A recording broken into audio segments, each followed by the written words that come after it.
ఇక కాంగ్రెస్ పరిస్థితి ఇట్లుంది. ఇక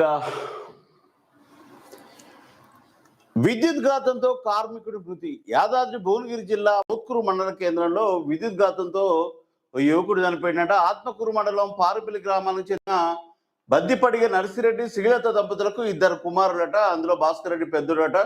22 ఏళ్ల యువకుడు 2 నెలలుగా మోత్కూరు ట్రాన్స్ఫార్మర్ మరమ్మత్తు కేంద్రంలో పనిచేస్తున్నాడ. ముందుకు 2 నెలలు అదే ట్రాన్స్ఫార్మర్ కేంద్రంలో పనిచేసేవాడట. 2 నెలలు మానేసినట్టు, తర్వాతకి మళ్ళీ రీజైన్ అయినట్ట.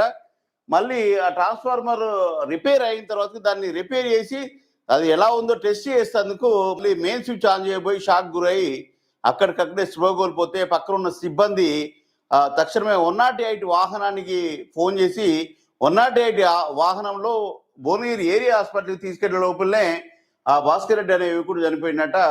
అక్కడికక్కడే మృతి చెందితే వాళ్ళు రోధిస్తారు. ఫ్యామిలీకి సంబంధించి వీడియో. పాపం 22 ఏళ్ల యువకుడు.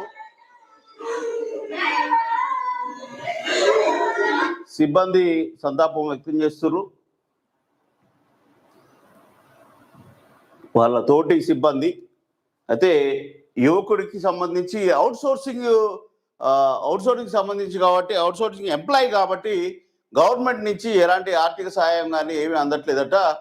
గవర్నమెంట్ తక్షణమే అలాంటి అవుట్ సోర్సింగ్ సంబంధించిన యువకులకి, మరణించిన వ్యక్తులకి ఏదైనా తక్షణ సహాయమైన ఆర్థికంగా కానీ పిఎఫ్లు కానీ డిఎఫ్లు అవన్నీ రావట్లేవట సిబ్బందికి. అవి కూడా గవర్నమెంట్ తరఫున వచ్చేటట్టుగా చూస్తే బాగుంటుంది. వాళ్ళ ఫ్యామిలీకి కూడా ఆదుకునే ప్రయత్నం చేస్తే బాగుంటుంది. అవుట్ సోర్సింగ్ వాళ్ళకి ఇట్లుంది. అవుట్ సోర్సింగ్ వాళ్ళు దారుణంగా నష్టపోతున్నారు. గవర్నమెంట్ పర్మనెంట్ చేయకుండా అవుట్ సోర్సింగ్ ఎంప్లాయీస్కి దారుణంగా నష్టపోయి వాళ్ళు పట్టించుకునే నాదులే లేకపోతుంది. గవర్నమెంట్ ఆర్థికంగా ఆదుకుంటే బాగుంటుందని ఇక్కడ తోటి సిబ్బంది అందరూ వాళ్ళు విచారం వ్యక్తం చేస్తారు. ఇది దీనికి సంబంధించిన న్యూస్.